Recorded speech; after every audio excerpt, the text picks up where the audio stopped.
Hey everyone, today we are going to solve a very important dynamic problem, word break. I have already created a short explaining the real world institution behind this problem, so make sure to check that out, link in the description. We are given a string s and a dictionary word dict. We need to check whether we can split the string into a sequence of valid form words from the dictionary. And yes, a word can be reused multiple times. So these are the constraints. So brute force will be expensive.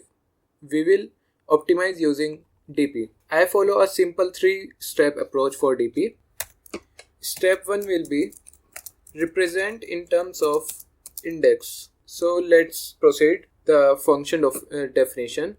So that will be bool of f int I, since we are going to take the index, and in end of string unordered set. This function tells us, can the substring starting from index I be segmented into valid words? So step 2 will be base case. If I equal to s dot size, then we simply return the true, like we reached to the end of the string, so we simply return true, that we have find all the sets. Now moving to step 2. Step 2 will be try all possibilities, like all choices. So we will take a loop from starting from the I index and moving to the string dot size j++, and we store the substring in the temp as dot substring I comma j minus I plus 1. We try every possible substring starting from I.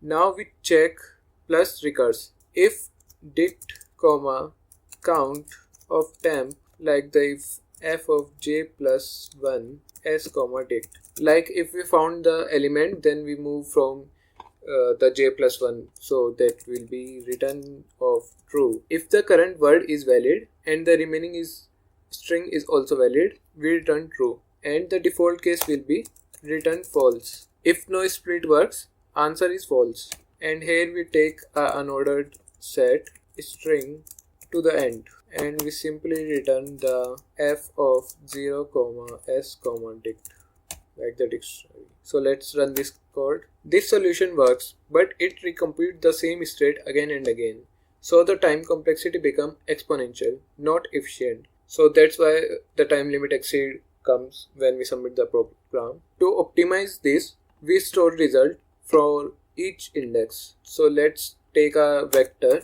of int dp of size n plus n and initialize with -1. Here we have 3 variables in this, like -1 is used for not computed, 1 is used for true, and 0 is used for false in the DP array. And now we will take the size of the string, so that will be s dot size, and we pass the DP in the another function. Here we simply use the memo check, where we use dp of I not equal to -1.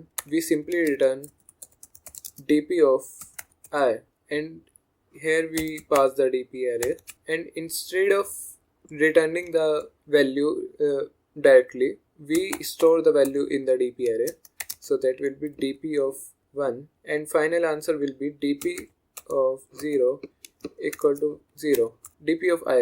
Now let's run this code. Here we take the vector of int and pass it with reference. As you can see, we have successfully compiled this program. There is also a tabulation and space optimized solution. Let me know in the comments if you want that next. Source code and detailed explanation are in the description. And don't forget to check the short where I explained the real world institution. Link in the description. That's it for this video. Thank you for your patience.